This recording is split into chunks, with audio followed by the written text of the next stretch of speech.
From New York City, the makers of Clippercraft clothes for men and 1,036 leading retail stores from coast to coast present the world's most famous detective, Sherlock Holmes.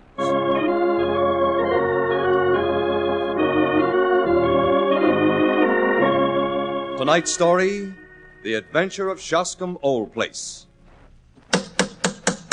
And so, once again, we raise the familiar brass door knocker of Dr. John Watson.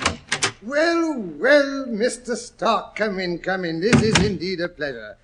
I've been told we'll have to get along with a substitute for Mr. Harris for a few weeks, but I had no idea he'd turn out to be an old friend. I wore my Clippercraft suit, Dr. Watson, so it wouldn't seem too strange in this program. What's on the agenda for tonight? Well, it concerns the strange and slightly horrendous affair at Shoscombe Old Place, in which Holmes investigated the graves in an ancient burial crypt. Sounds promising. And unearthed the fact that certain bones had been disposed of in the furnace. Wow, my hair's beginning to stand up on end already. Yes. The adventure began placidly enough one rainy morning. Holmes and I had just finished an excellent breakfast in our rooms in Baker Street. I was gazing idly through the sporting columns, trying to decide what horse to back in the forthcoming derby. And Holmes? Holmes was pottering around with a low-piled microscope, doing some sort of an experiment.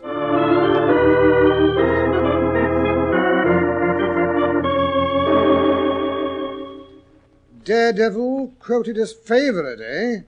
Up and atom, odds 10-1. Shoscombe Prince, 40-1. Wonder what's brought the odds down on that horse. Aha! Glue, Watson. It's glue. Jack Horner and Break a Day. What did you say, Holmes? I was merely telling you the phenomenal fact that the microscope showed that there's glue in this bit of dust. Glue? What difference does it make? Glue or paste or even sticking plaster? Can't you see I'm busy? Lucky lady, pride of Cornwall. The fact that there is glue in this dust is going to cost a man his life. And, I say, cost a man's life? Glue? Now you're interested, eh, Watson? Well, come over here and take a peek through this microscope. It's nothing but a blur to me. Wait, let me adjust it. There. What do you see now? Some long, matted hairs. Those are infinitesimal fibers from a tweed cap, the criminal's tweed cap. The irregular grey masses are dust. These are epithelial scales on the left. Yes, but what are those shiny amber-coloured crystals in the centre? That is the glue. Yes, but how does a man's life depend on those? In the St. Pancras case, you may remember that a cap was found beside the dead policeman. The accused man denies it's his. The stuff under the microscope was taken from one of the seams of that cap and proves the man was lying. But how? The man is a picture frame maker who habitually handles glue. Well, that case is closed. I had a new client who's due to call at 10. He's late. By the way, Watson, you have some knowledge of horse racing, I believe. Well, I ought to. It's cost me about half my year's pension. Good. Then you can be my handy guide to the turf, as I believe you call your racing Bible. Well, what would you like to know? Does the name Sir Robert Norberton mean anything to you? Oh, rather. He lives at Shoscombe Old Place. Yes, the man himself. What's he like? Tall, muscular, has a devil of a temper. He once horsewhipped Sam Brewer, the Curzon Street moneylender on Newmarket Heath. Interesting. Does he often indulge in such pastimes? Well, he has the reputation of being a dangerous man, the most daredevil rider in Europe. See, he won the Grand National a few years back. One of those men who have missed their true generation. He would have been a buck in the days of the Regency. A boxer, a heavy gambler, a devil with the ladies, and a first-class shot. Capital, Watson. A perfect thumbnail sketch. Now, can you give me some idea of Shoscombe Old Place? Well, not much, only that it's very ancient and situated in the centre of Shoscombe Park, and that the famous Shoscombe stables and training quarters are to be found there. And the head trainer is John Mason. I say, how did you deduce that? I didn't have to. John Mason's my most recent client. This letter asking for an appointment is from him. But go on. What else is there of interest about the place? Well, there are the famous Shoscombe Spaniels. You hear of them in every dog show. Spaniels, eh? They're the special pride of the lady of Shoscombe Old Place. Sir Robert's wife? No, Sir Robert has never married. He lives with his widowed sister, Lady Beatrice Folder. You mean she lives with him? No, not at all. I said what I meant. The place belonged to her late husband. Lady Beatrice has only a life interest. It reverts at her death to her husband's brother. Her husband's brother, eh? Meantime, she draws the rents every year. And Brother Robert spends them. Yes, that's about the size of it. They're always quarrelling, and yet I've heard they're devoted to each other. But what's amiss at Shoscombe? That's just what I'd like to know. What And that, if I'm not mistaken, is the man who can tell us, the trainer, John Mason. Yes, here he comes up the stairs. Come in, come in. Ah, Mr. Mason. I am Sherlock Holmes. Good morning, Mr. Holmes. You read my note? Yes, this is my friend and colleague, Dr. Watson, Mr. John Mason. How do you do, sir? Please be seated. Now, Mr. Mason, what's the difficulty? Your note explained nothing. The matter's too delicate for me to put on paper. Much too complicated. I had to see you face to face. We are at your disposal. Mr. Holmes, I think my employer has gone mad. My dear Mr. Mason, this is Baker Street, not Harley Street. We do not pretend to be brain specialists. Well, gentlemen, when a man does one queer thing, or even two, but when everything he does is queer, well, I believe Shoscombe Prince and the Derby have turned his brain. Shoscombe Prince, that's the colt you're running, isn't it? Yes, sir. The best in England, if I do say so. I'll be plain with you, because I know you're a gentleman of honor, and it won't go beyond this room. Sir Robert has got to win the Derby. He's up to his neck in debts, and, well, it's his last chance. Everything he can raise or borrow is on that horse. If Prince fails him, he's done for. Sounds like rather a desperate gamble, but that doesn't necessarily mean the man's insane. Where does the madness come in? First of all, his looks, sir. His eyes are wild. I don't believe he sleeps at nights. He's down at the stables at all hours. Then, sir, there's his conduct to his sister, Lady Beatrice. She loved the horses as much as he did. Every day she'd drive down to see him, and above all, she loved Prince. He'd prick up his ears when he heard the wheels of a carriage on the gravel, and out he'd trot to get his lump of sugar. But that's all over now. She drives by every morning without so much as a good day to you. You think there's been a quarrel? Yes. A bitter, savage one it must have been. Why else would he give away a pet spaniel that she loved as if he were a child? To whom did he give it? To old Barnes, what keeps the Green Dragon, 3 miles away at Crendell. Curious, eh, Watson? Of course, with her weak heart and dropsy, you couldn't expect her to get about much with her brother. But Sir Robert spent 2 hours every evening in her room. Now he never goes near her. She's taken it to heart, she has, sir. Brooding and sulky and drinking, Mr. Holmes. Drinking like a fish. Did she ever do that before this estrangement? Well, she took a glass regular every evening, but now, as often as not, it's a whole bottle. There's something rotten about it, Mr. Holmes. Then there's the goings-on down at the old church crypt at night. The haunted crypt, we call it. Haunted? Yes, Mr. Holmes. There's an old ruined chapel in the park, so old nobody can fix its date. And under it there's a crypt. A crypt where all the ancestors of Lady Beatrice's husband lie buried, including the man himself. Well, sir, that crypt has got a bad name among us. It's dark and damp enough by day with the weeds breaking through everywhere, but at night it's worse. Standing there in the moonlight, its broken arches gleaming like ghosts. There's not many in the countryside that have the nerve to go near it at night. But I gather you did, or there'd be no story. Yes, sir. Me and the butler Stevens. We was taking a walk in the moonlight, smoking a pipe before going to bed, when all of a sudden we notices a light, sort of pale and unearthly like, shining in the old chapel. There we stood, Stevens and me, quaking in the bushes like 2 bunny rabbits.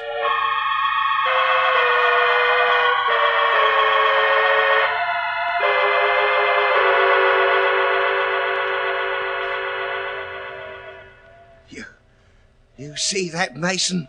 It's a light in the old chapel. Someone's in there. Or something. I don't like the look of it. It isn't natural. What's going on in the chapel this time of night? We'd best go and find out. Oh, for heaven's sake, no. Maybe it's something evil. Some bad spirit set its light there to lure some poor fella to his death. Wait a bit. See that shadow moving against the far wall? It's a man's shadow, that is. Or a devil's. It looks more than life-size to me. Isn't that a tail he's switching around behind him? Nonsense. It's a piece of rope he's holding in his hand. Here. What's that? It's Pip, Lady Beatrice's spaniel. He's probably outside the old well house, howling at the moon. He was there all last night, howling to wake the dead. Don't say that. Maybe that's just what he's doing. Maybe that's what he's done. Waked all the corpses in the crypt and they're having a ghostly meeting. Rubbish, Stevens. You don't really believe in ghosts? Why, when you think about all this tomorrow morning, you'd be ashamed. But that's tomorrow morning. And tonight, standing here in the moonlight, well, I ain't so sure. There's one way to find out. Come on, let's have a look at who's in that chapel. You're not going over there, Mason. I am that. You can stay here alone if you like. Stay here by myself. Well, then, go back to the house. What? And pass by that well house and that howling dog all alone? It's only Pip. No, I'm coming with you. At least there'll be two of us. Right, stout lad. Come along, then. Don't crackle the bushes any more than you can help. Confound that beast! Hello. Light's disappearing down the stairs into the crypt. See? There's no one in here in the chapel. Oh, then what's the good of us coming down? Look. There's a crack in the stone floor. Over there. Where the streak of light's coming through, see? We can get over to it without being heard. Maybe we can see what's going on down below. I wish I was safe in my bed. Now then. We'd best crawl along in our stomachs. Easy does it. All right. Here's the crack. By George, you're right. It's two men. That first one with the thin yellow face. I've never seen him before, I'd swear to that. But the big chap in the black cloak kneeling down. There's something familiar about him. If I could only see his face. Now he's standing up. By the Lord Harry. It's the master himself, Sir Robert. What's he up to down here in the dead of night? What's that he's got under his arm? So careful. Now he's holding it up to the light. It's a head. The head of a mummy.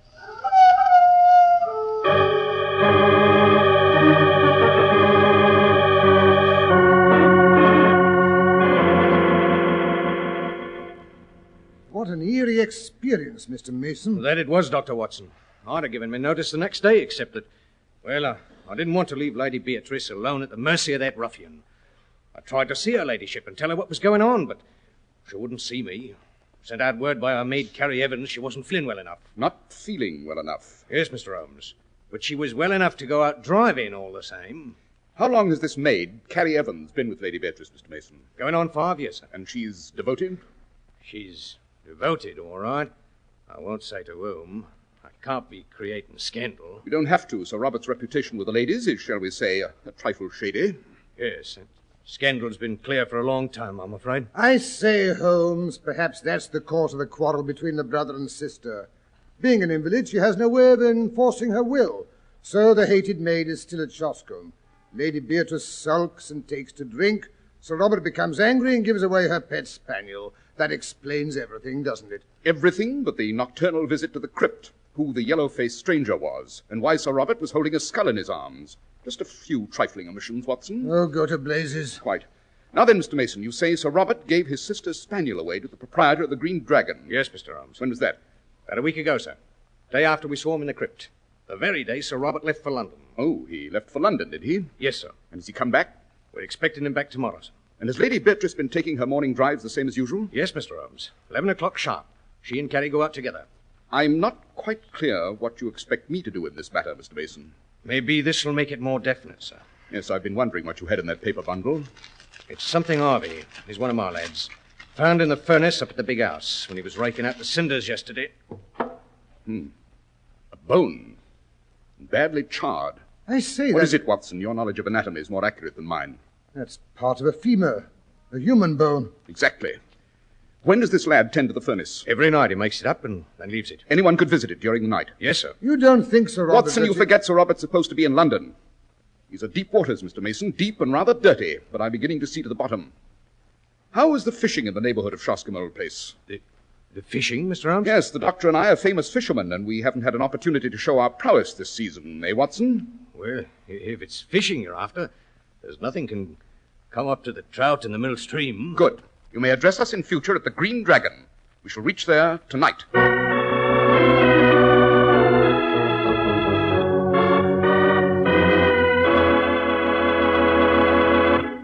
And now that you have Mr. Holmes started on your fishing expedition, Dr. Watson, may I step in to say a few words? Fair enough, Mr. Stark. Clipper craft clothes are not merely good-looking at the time you buy them. They stay good-looking. Part of the reason for this is hidden from your eyes. That's the painstaking tailoring, the hundreds of stitches inside. Yes, fine tailoring and rich, long-wearing fabrics are the reasons Clipper Craft clothes are remarkable values at their more than modest prices.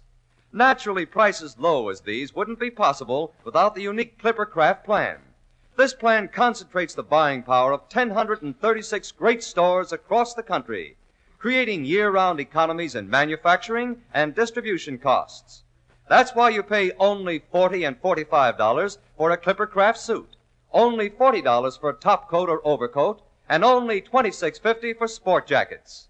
For your own sake, compare Clipper Craft with clothes selling for many dollars more.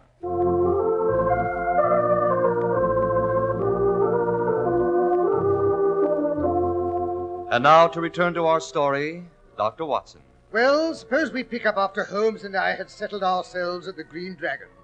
Mid-morning found us tramping down the road leading towards Shoscombe old place, carrying rods and reels and all the rest of the trout fisherman's paraphernalia. Holmes also had a shaggy black spaniel in tow. Ah, splendid weather for fishing, eh, Watson? The trout should be fairly jumping at the hook.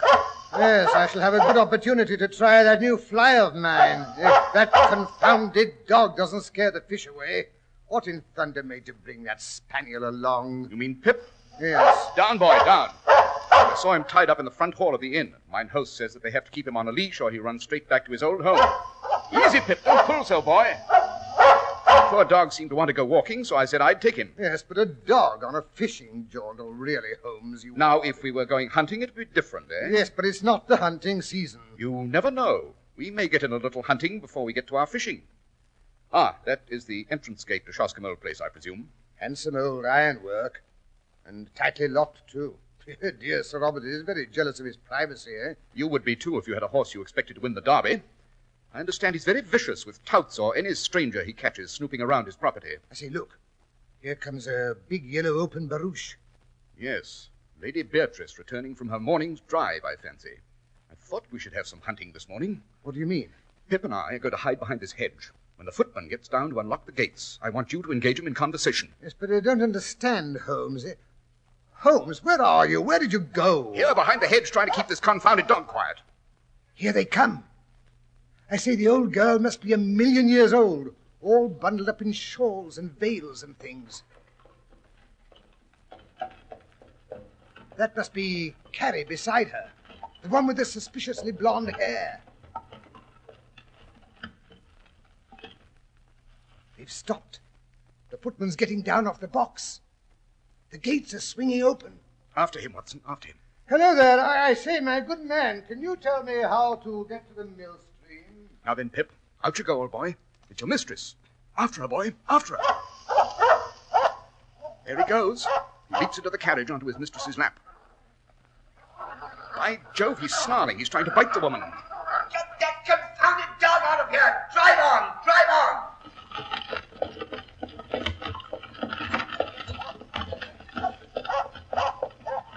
Come on, Pip. Did she try to kick you? Well, never mind, old boy. Well, Watson, that's done it. He expected to see his mistress, and he found a stranger. Dogs don't make mistakes. But it was the voice of a man. Exactly. Our little hunting party was quite a success. We flushed our bird.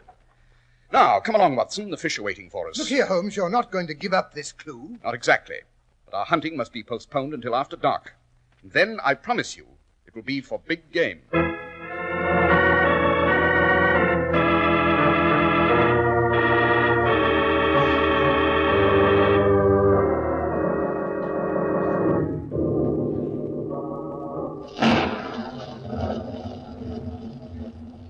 Here, Holmes, that storm is going to break any minute now. Hadn't we better get back to the inn? Oh, rubbish. We can reach the chapel before we get too wet. Yes, but how do we get home again? By running, I suspect. We may get wet. I told the landlord to have some of the trout we caught this afternoon and a Stilton cheese, salad, and a hot toddy waiting for us. Oh, then let's get back now. I said we wouldn't be back before 10:30, but if we weren't back by then, to rout out the local police. You think it's as bad as all that? I don't know. It all depends on what we find in that crypt. There, that must be the chapel up ahead. I saw it in the last flash of lightning. Here comes the rain. Run, Watson, run! I say, don't go so fast. Good Lord, it's as black as the inside of my pocket.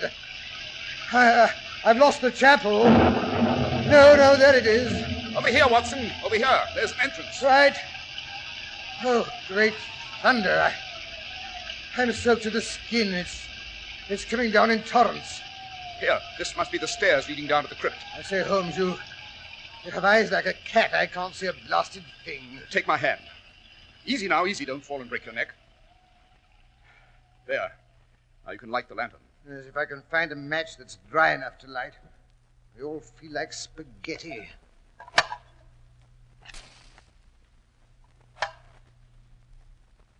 There. Phew. What a sepulchral place. Look at all those vaults. I had no idea Lady Beatrice's husband had so many ancestors. Yes, some of those graves date back before the Norman invasion. Look at the Saxon names. Adalbert, Harold. And here are the Normans. Long line of Hugos and Odos and Percys. But it's this leaden coffin we're interested in, I imagine. Notice how the dust around it's been disturbed. Hand me that jimmy, Watson. You're not going to open it. Holmes, let's get out of here. All these coffins, hundreds of dead ancestors. I feel like a ghoul myself prying into their long-forgotten secrets. Rubbish. I'll have this lid off in no time. 1, 2... Stand back! What the... Keep away from that coffin. Keep back, I say, or I'll blow you to bits. Well, if it isn't Sir Robert Norberton himself. This is a surprise. Allow me to present myself. I am... Sherlock Holmes, you don't have to tell me. I heard how you tried to frighten my sister this morning. Now clear out. Your sister? Yes, my sister. Now, what is your motive? What are you doing here? Answer me, do you hear? I, too, have some questions to ask, Sir Robert. What have you done with your sister? My sister? My sister is home in bed, of course. If your sister's home in bed, would you mind telling me whose body is inside this coffin? Throw back the lid, Watson. There, Sir Robert. Is that the body of your sister, or isn't it? It is. But you're not the official police. What business is it of yours, anyway? My business is that of every good citizen, to uphold the law. What? You mean you'll hand me over to the police? Good Lord, this is terrible. I know appearances are against me, but I couldn't do anything else. Now, let me explain. Your explanations must be to the police, I'm afraid. But that will ruin me, don't you understand? I've always been dependent on my sister, Lady Beatrice, for everything. I'm deeply in debt. If it were known that my sister were dead, my creditors would come down on me like vultures. Everything would be seized, my stables, my horses. Shoscombe Prince would never run the derby. Oh, Mr. Holmes, my sister did die just 1 week ago. She died of dropsy, which had long afflicted her. That will be for the coroner to decide. I was faced with absolute ruin. If I could only keep her death hushed up until day after tomorrow when the derby is run, I'll make a fortune. If your horse wins. Oh, he will, he must. My good name depends on it. On the first night after my sister's death, Norlet, who is Carrie Evans' husband and an actor, helped to carry her body out to the old well house. We were followed, however, by her pet spaniel, who howled all night long. I finally had to get rid of him. And it was Norlet, the actor, who impersonated your sister this last week? Yes, Mr. Holmes. Oh, this last week I've lived the life of the damned. My conscience has given me no peace. Later, we buried my sister's body here, in what is still consecrated ground, in one of the tombs of her husband's ancestors. After having endeavored to destroy the ancestors' bones in the furnace. What? I don't know how you know that, but it's true. And now it's for nothing. All for nothing. I'm ruined, Mr. Holmes, ruined. Not necessarily. Well, what do you mean? After all, the derby is only the day after tomorrow. Of course, we must lay the case before the local authorities, but I still have a little influence here and there. Would you? Would you use it? It's not altogether impossible.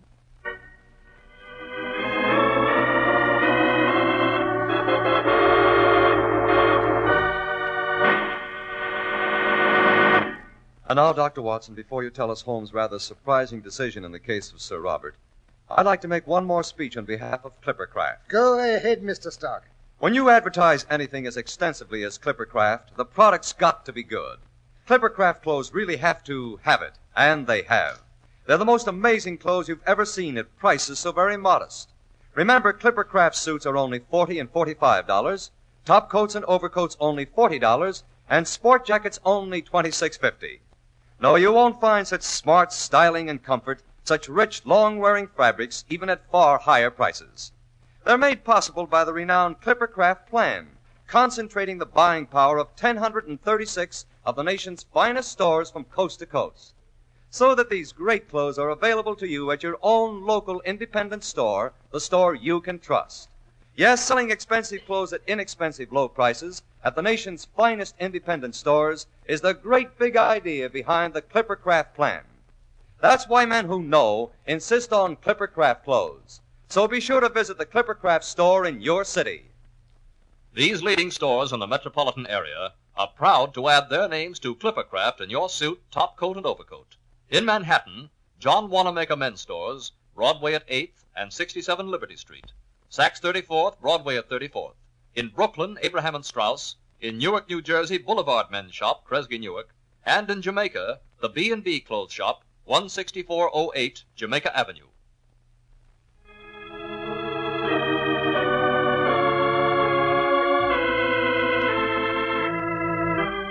And now, Dr. Watson, did Sherlock Holmes use his influence in Sir Robert's behalf? Yes, indeed, Mr. Stark. We went back to the inn, and Holmes routed the local constable and coroner out of bed. They discussed matters over the trout and coffee and cheese. Luckily, our catch had been a fairly big one. Moreover, the creditors were all Londoners, and Sir Robert was a local man. Pride of county, you know. And besides, the constable and the coroner had both placed bets on Shoscombe Prince, and they wanted to see him win. And did he? He did, and netted his owner £80,000. Sir Robert paid his debts and bought a small place in the neighbourhood of Shoscombe, where he threatens to end his days in an honoured old age. He and Holmes have become great friends. Holmes often visits him when he wants a bit of trout fishing. Well, all this talk of trout and salad and cheese has given me the most tremendous appetite. I had hoped it would. I've a special treat in store for you tonight. Just ring the bell, will you? I received 2 of the most beautiful trout from Sir Robert just this morning. I imagine my housekeeper has them in the pan by now. Frying in butter with lemons sprinkled on the top. And a fresh green salad and a Stilton cheese. But look here, isn't it a bit out of season for trout? Nothing is out of season these days, Mr. Stark. Sir Robert has what is called a deep freeze, you know. Yes, I know, but what have you in mind to tell us next week, Dr. Watson? Well, next week, Mr. Stark, I think I'll tell you of the vicious robberies and bludgeonings that occurred in Boston Yard. The criminal, you know, was a cat named Peggy. Holmes always called it the adventure of the wooden claw.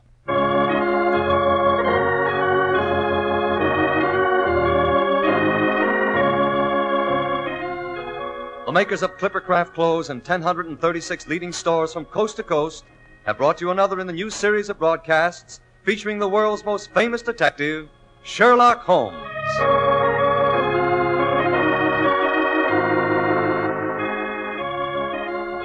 Our stories are based upon the character of Sherlock Holmes created by Sir Arthur Conan Doyle.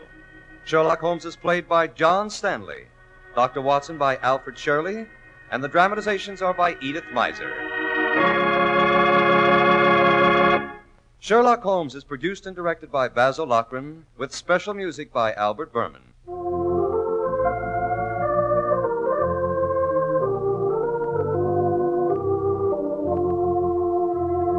If you don't know your Clippercraft dealer, write Clippercraft, 200 Fifth Avenue, New York City.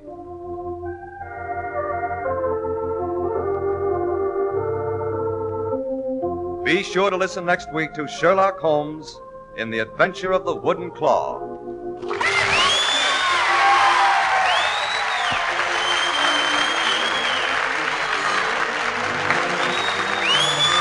Charles Stark speaking for Clippercraft Clothes. This is the world's largest network serving more than 450 radio stations. The Mutual Broadcasting System. In just 25 seconds, you'll hear Melvin Elliott reporting the latest news.